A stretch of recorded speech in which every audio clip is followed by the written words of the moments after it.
If you point to this thing here, and I say, what is it? What are you going to tell me? Your body, right? You see how the brain just hijacked the truth, right? The brain does it. You don't even know it did it, right? But if I point to this and I say to you, what is this? You say either my body or your body, right?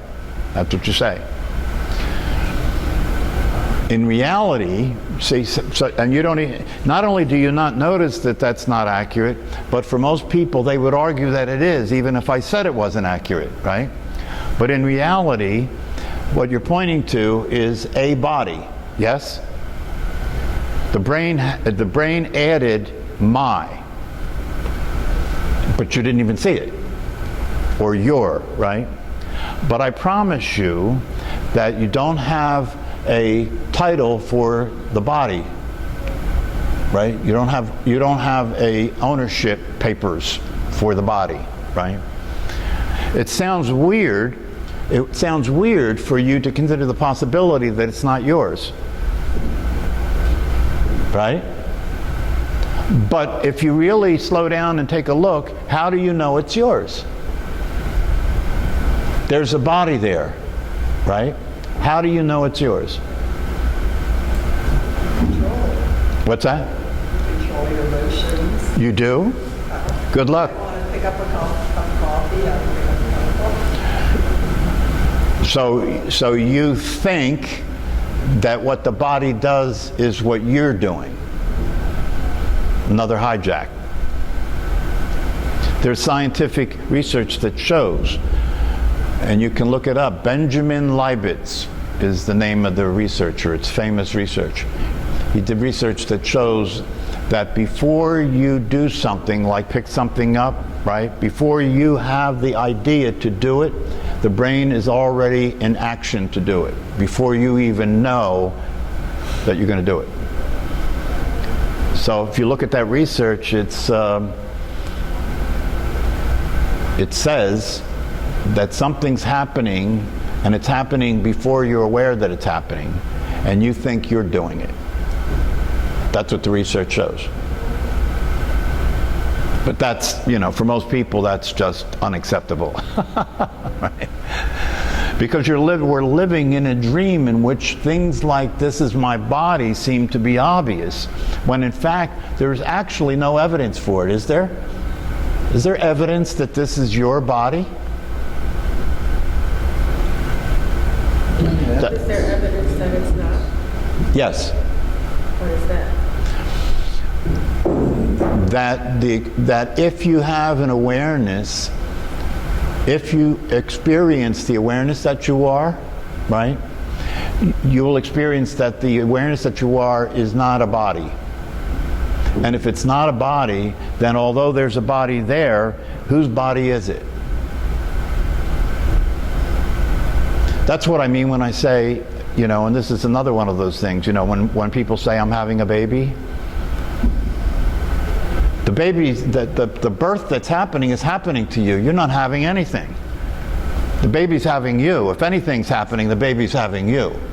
Because you're there already. The baby shows up and you show up for the baby. The baby's having you. If anything's having anything.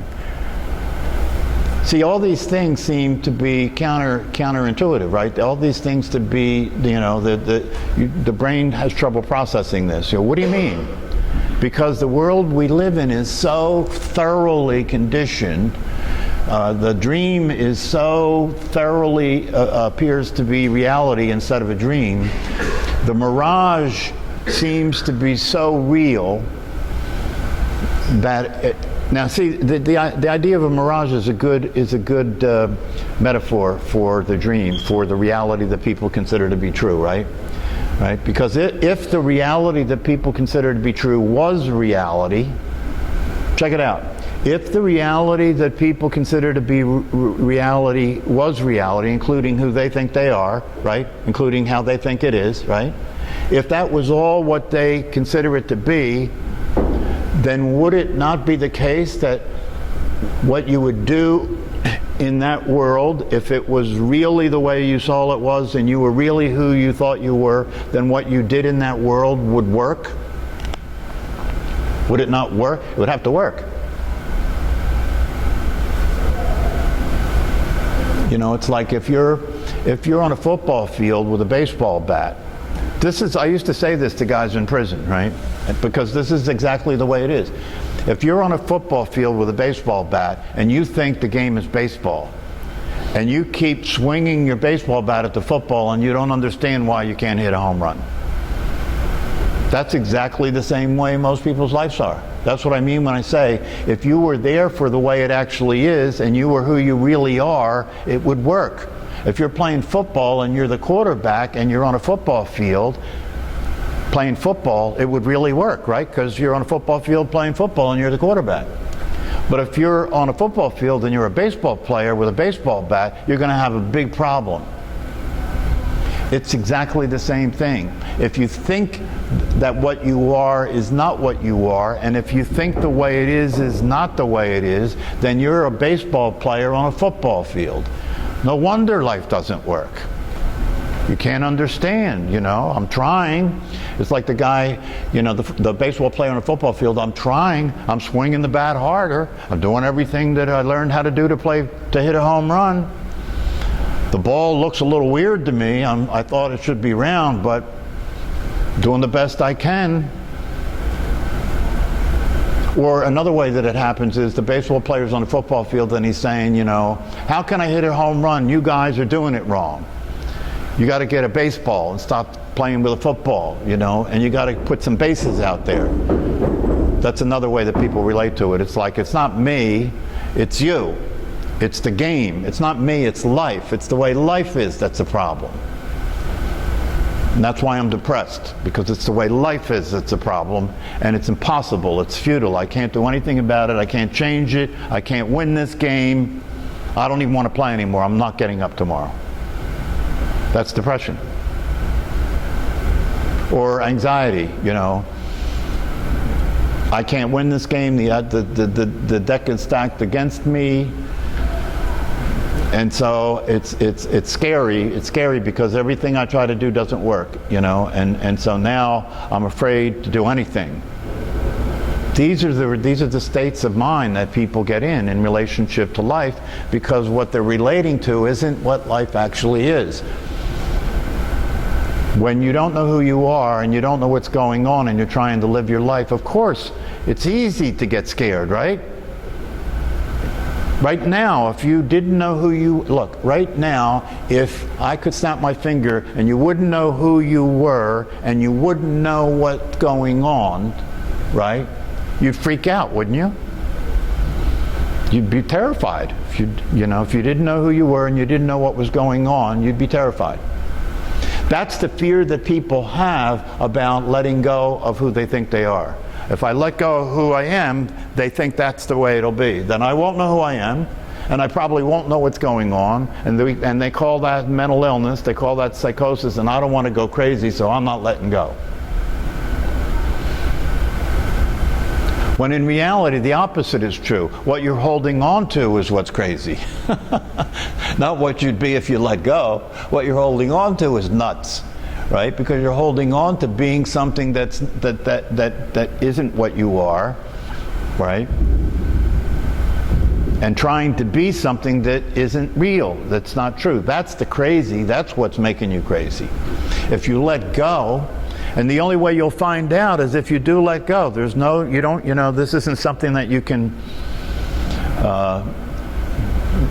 have a test run. But if you let go, you'll find out that when you let go, you find out that only then are you, really here. That's why you're scared now, because you are in the scared reality. You know, you're scared now and you're depressed now because you are not in reality and you aren't being yourself. That's why you're scared now. It's not the other way. If you let go of who you think you are and you allow yourself to see things as they are, then you're in the reality and now you're not scared. That's why in my book the subtitle is The End of Fear. The End of Fear. The end of fear. When you wake up, there's no fear. Why? Because you're here. And when you're here, you see things as they are. There's nothing to be afraid of. There's nothing hidden anymore. There's nothing to be scared about. You're here. And you're you. And you know you're you. And you're not trying to be a better you anymore. And you're not trying to protect anything anymore. You're not running from anything anymore. You're not running toward anything anymore. Because the you that you discover that you are need not do any of that. There's nothing to run from. There's nothing to run to. There's nowhere to hide. There's no reason to hide. It's all over. It's the end. It's the end of everything that human beings are doing to try and experience what it is they're trying to experience. It's the end of that. It's the end of the search. It's the answer. It's the final answer. One of the things that's fulfilling about the discovery and the experience of the truth is once you experience the truth of yourself in the way it is, you don't have any questions anymore. It's like the search is over. You have the final answer. That whole project is over. No more self-improvement. No more trying to get anywhere. You're there. You're there.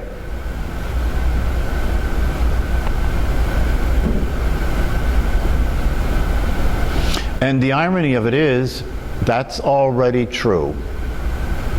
That's the one thing, I said that in this conversation I had with the guy that I did the interview with. You see, it would be for people who speak about these things, whether it's me or Mooji or Eckhart Tolle or Rupert Spira or anybody else who ever spoke about these things, if it was the case that only a few people, sometimes you hear this said among the spiritual teachers, that of the billions of people on the planet, there will only be a small fraction that will entertain this conversation, that will entertain this possibility. And of that small fraction, there will only be a small fraction who seriously entertain it enough that the possibility might be realized. And of that small fraction, there's a small fraction that will actually wake up. You hear this among spiritual teachers. And in a sense, there's a truth there. There's a truth about that, because they're just talking about the way it is, right? Because that is the way it is. There's billions of people on the planet, and of those billions, look right here, there's 20,000 members of this fitness facility, and there's 10 people here, right? What's the percentage of 10 compared to 20,000? Pretty small, right? Same thing in the planet, right? This is a microcosm of the bigger picture. Right? So there's billions of people on the planet, right? And of the billions of people on the planet, let's say there's 1 million people that are interested in this subject. What's 1 million compared to 8 billion? What's the percentage, right? Pretty small, right? And then of those people who are interested in this subject, there is a smaller percentage of people who are seriously enough interested in it that they'll actually meditate every day, that they'll actually really study it, that they'll actually really pay attention to it as they go through their day, because they really want to realize the truth. They really want to, be awake and aware, right? Of that number, there's even a smaller number that are going to do that. And, doing that is necessary, right? Because of the nature of the hypnotic state, right? So that's really an accurate report in terms of the way it is. On the other hand, like I said to the guy in the interview, if it's the case that everybody is already what they are, if it's the case that you already are the awareness, right? Then it must be true that you must be able to wake up, because it's already true. It has to be true. So even though the numbers are what they are, right? Even though the numbers are what they are, your mind can either relate to that the way your mind relates to things like this. If your mind relates to that way, the mind will say, well, shit, I'm screwed, right? I doubt I'm going to make it, right? That's a very improbable reality that I'm going to make it. And because it's so improbable, I might as well just have a beer, watch some TV. That's the way the mind works, right? But on the other hand, what if the truth of the matter is that although those numbers are what they are, it's exactly also true that every single human being on the planet has an equal opportunity to wake up, because it's already true. So what it depends on is whether you initiate the process, because it's already true. It has to be possible. Do you understand? It has to be possible for you to wake up. So what determines whether you do or you don't? A lot of spiritual teachers talk about grace, right? You familiar with the concept of grace? I talk about it in the book, right? And they say, what is grace? Grace is something that's unearned, undeserved. It's, grace is just given the grace of God. Grace is just given unearned and undeserved, and grace is the power to wake up. Grace is the power to wake up. Grace is the push, kind of, to wake up, right?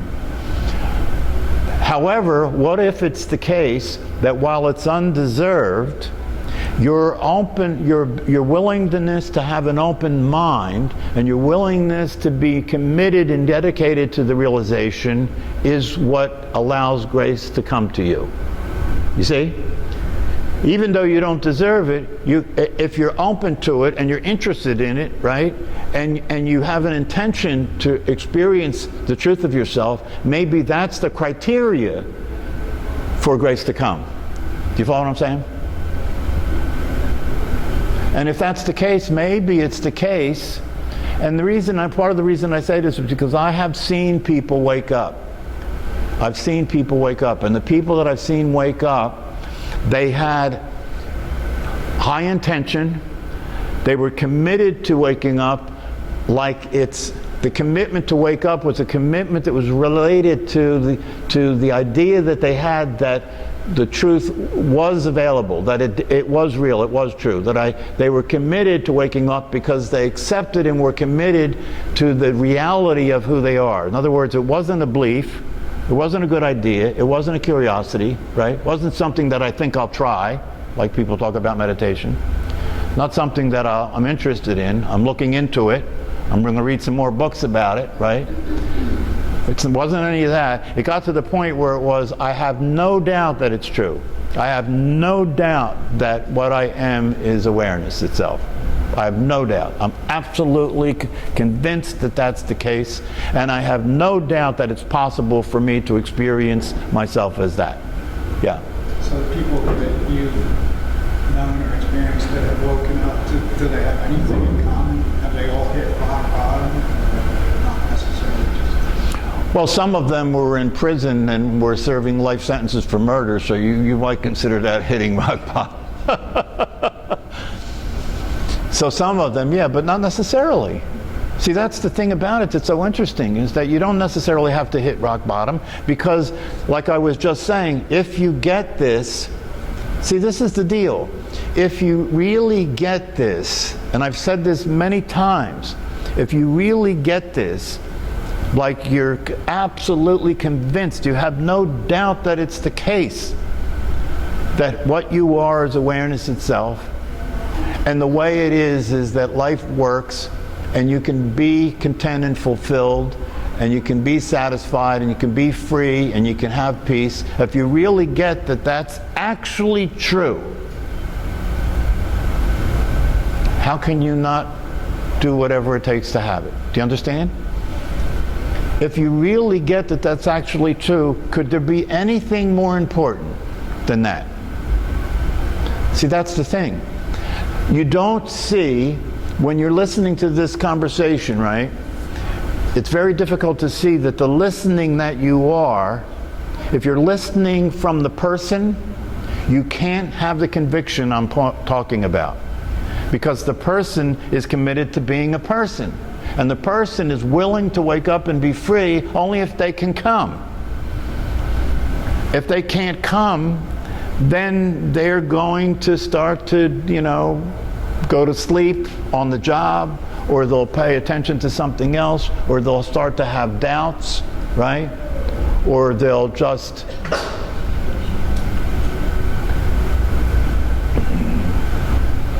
see, that's the conundrum Because this all begins with you as a person who's interested in the possibility of freedom. You as a person who's interested in the possibility of not being crazy. You as a person who's interested in the possibility of not being anxious. You as a person who's interested in the possibility of not being depressed. And so you're interested, right? And so you listen. And you hear about this possibility. And as you listen and you hear all these examples of it, and you hear all these, and you look at all these pointings to it, and you begin to see that it's an irrefutable reality, that you can't argue with the truth. You can't win an argument with the truth. You see that it's an irrefutable reality. You read about it and you start to see that there is something that's really there, really true. And then at some point it begins to become evident to the you that's interested in being free that that you is the problem. And then you're in a conundrum, right? Because the very you that wanted to be free, the very you that wanted to be free has to accept that that very you is in the way of the freedom. And the very you that wants to be free has to accept that that very you has to go in order for there to be freedom. But you are that very you, and the listening that you've been listening with is the listening of that very you. Do you see how it's a problem? That's why that statement that was made is so right to the point, right? That a presupposed, right? In other words, you are, the idea that you are who you think you are as a body and as a personality has already happened. It's presupposed, right? It's already happened, presupposed. So there's a presupposed identity, a presupposed person, right, who seeks a presupposed non-existent identity, presupposed non-existent person that seeks freedom for that non-existent person. So if you listen to what I'm saying and you say to yourself, oh yeah, I get it. If I really got what this is, I would understand that this is the most important thing in my life. That unless I wake up, I'll die in my sleep. If unless I wake up, I'll never really be alive. Unless I wake up, I'll never have been in my life. Unless I wake up, none of this is going to change. I'll be struggling the rest of my life. I'll be terrified of my own death. I'll keep trying to be happy. I'll keep doing the next thing to try and be happy, and it won't ever work. I get it. If that's the case, then yeah, it's true. I understand. I should wake up in the morning with this being the most important thing that I pay attention to every day. I should do whatever I see as possible for me to wake up.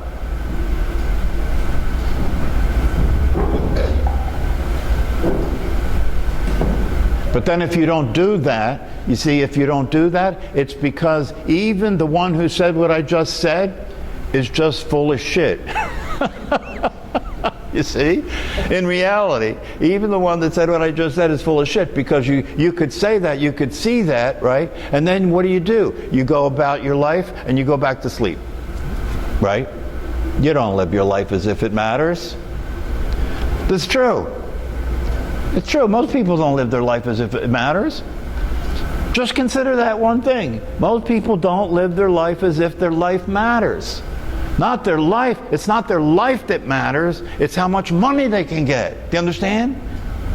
It's not my life that matters. It's not the quality of my life that matters.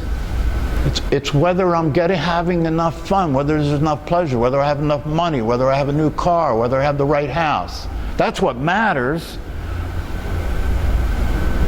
Because life is worthless. Do you understand? For most human beings, life is worthless. It doesn't mean anything. So what? So what? I was born. Most people complain about the fact that they were born, right? I didn't ask for this. The most precious thing that we have, most people ignore that more than anything. But I've said this many times, and I'll say it again. You can wait until the end, or you can get it now. I promise you the time will come when you will be absolutely unequivocally clear that the most precious thing you have is the experience that you have of existing. It may be only before you take your last breath. It's like Steve Jobs said, maybe that's what he saw, you know, before he took his last breath, right? Do you know that story? Heard it, but I can't remember what the quote was. Well, he was on his deathbed, right? And he was getting ready to take his last breath, right? And all of a sudden, his eyes got wide, and he just said, "Oh, wow," and died. Maybe what he saw was what I'm talking about. Maybe what he saw was, wow, life, existence. You will come to see that it is the most important thing. It may take until the very end, and that's unfortunate. But you don't have to wait till then. You can experience that now. You can experience that there is nothing more important than the experience you're already having. But you're caught up in the herd. You're caught up in the flock that's flying in the wrong direction, or you're caught up in the herd that's running off a cliff. And that's so hypnotic, and that's so conditioned, you know, that you just, like I said before, you know, if you see what this really is, then you must know that there's nothing more important. And you may see that, if you listen to me say that, you may see that in terms of, oh, I agree with you, right? But then watch what you do today, right? Right? You can't argue with this. You can't argue with life. How can you argue with the idea that life is the most important thing there is? That your life, the experience that you have of existing, is the most important thing there is. It's the most valuable thing you have. Is it not? Is your life, the experience of you existing, the most valuable thing that you have? You can't argue with that. It's a no-brainer, right? But do you live like that? Nah. Nah. I'll read a book. I'll keep coming to class, maybe I'll wake up. And if I don't, it's because of Dr. Parrish. Or maybe I have to get somebody else to listen to. Maybe there's a better teacher, right? Or maybe I'll go to India. I'll try that. Try going to India. Or I'll go to South America, I'll go to Peru and get some ayahuasca. That'll be it. That's it. You see that? You see that? I'll go do this, I'll go do that, I'll listen to this, I'll read this, right? Right? As if it's somewhere other than right here, right now, and if it's something other than you. Do you understand? The mind will keep saying, oh this, oh that, oh this, oh that, oh this, oh that, oh this, oh that. Anything but this. Anything but this. Because if it's this, the game's over. If it's this, then who I think I am, the house of cards collapses. I like the beer. What's that? I like the beer. You like the beer? Yeah. A lot of people like the beer. Beer and football and chips and yeah, man. Yeah, man.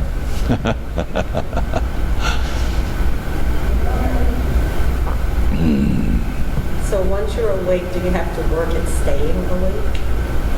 Be surrounded by like-minded people, or what? It depends. You see, now watch. Once you're awake, do you have to work at staying awake? If the you that's awake is the you that you think you are, it's going to take a tremendous amount of work. But if the you that's awake is the you that you've always been, it takes no work at all, because it's just already true. You see? That's how that's why the mind would say what she's saying, right? Because the mind's answering the question. The mind is asking the question from the person. So the person says, if I wake up, will I have to hang around with people that are awake to stay awake? If I wake up, will I have to work to stay awake? If I wake up, will I have to say mantras? Will I have to meditate every day to stay awake? Right? That's the person talking, right? And the person would say that because the person has the idea that you have to do something in order to experience being awake. Right? But in reality, you don't have to do anything to experience being awake. And if you see that, then it's obvious to you that the question makes no sense. Because if it's already true, obviously there's nothing you have to do it, right? But the way the mind works and the way the person works is that can't be true. That can't be true. When in reality, it's the opposite. The reality of it is that who you're being now is what you have to work at, isn't it? Who you're being now you have to work at. You wake up in the morning and the program's running. Oh, what am I? See, this is who you're being now working. Oh, what's it going to be like today? What do I have to do today? Oh, I'm not looking forward to that. What do I want to do? Maybe I can do more of that. What happened yesterday? Oh, it sucked. What's going to happen next year? Oh, I'm afraid. That's the work of the person, keeping the person going in the story. Isn't that what's going on when you wake up in the morning? Right away, the person starts to go to work. You got to go to work. You got to wake up, go to work. When you discover the truth of yourself, all of that's over. So what are you, never sad, never depressed? You're as sad and depressed as a great actor who's playing a role in a dramatic movie where they're sad and depressed. You're as sad and depressed as they are. And in a great movie and a great actor, if you're a really good actor, you're really experiencing being sad and depressed, aren't you? That's what makes you such a great actor, right? At the same time, you know when you're done with this role, you can go home and forget the whole thing. Because at the very same time that you're very sad and very depressed because you're a great actor and you're really experiencing that, at the same time you're doing that, what allows you to do that is you know it's not true. So you still experience all the things that human beings experience, right?